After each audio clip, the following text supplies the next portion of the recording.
So I'm going to start this video with a story about beauty in my life. Every summer, my family and I go to Rocky Mountain National Park to go hiking and camping. And this last summer, we challenged ourselves by hiking up like 5 miles up a mountain to a place called Sky Pond, and it's in the picture right there. And it is surrounded by mountains and cliffs and lush trees, fluffy clouds, a lake where trout swim freely. And to me, this is just one of the most beautiful places just because of the natural beauty of it. But it just makes me like sit there in awe when we were there. Okay, so before we get any further, let's go over some definitions of beauty. So, the two definitions of beauty that I have are beauty is something that brings happiness and a sense of love that is good, and beauty is goodness perceivable to the senses. And other words of saying it is, it's harmony and surprise, and perfection and elegance. One of the many great philosophers in terms of beauty was Plato. Plato lived in Greece from 428 to 347 BC in Greece, and he came up with two distinct ideas about beauty.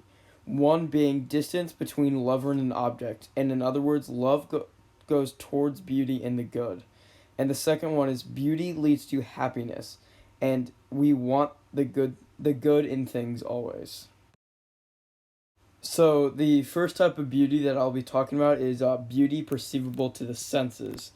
This is something that you can see, grasp, or even feel.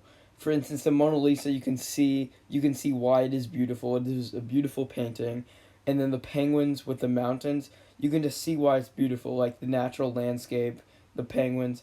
And this type of beauty is the beauty that you can see, and it's like the beauty that's right in front of you. And it's the easier one to understand and conceive. The second type of beauty are called transcendentals, and these are the aspects of a reality that are basic goods, and they are humans' ultimate desires. And examples of them are truth, beauty, love, justice, and being.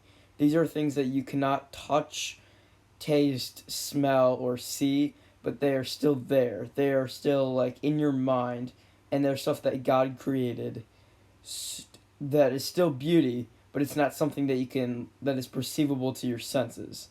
But for instance, love, it's still there. You can have love, you can experience love, but it's not something that you can experience through the senses.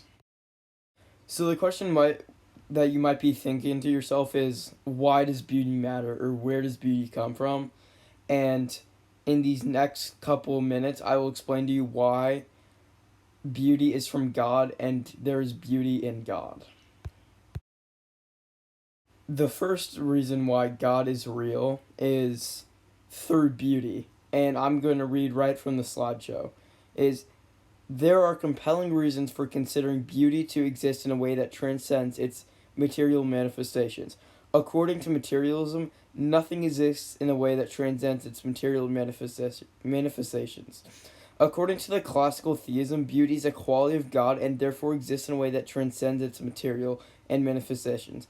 Therefore, to extend that premise is accepted, theism is more plausible than materialism. So basically, like, there has to be a God in order for there to be beauty as well.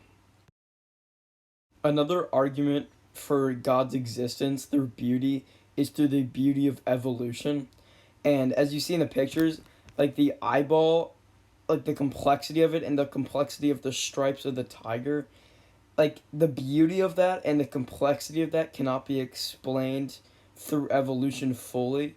So therefore there must be a God in order to create this complex system that functions so well today.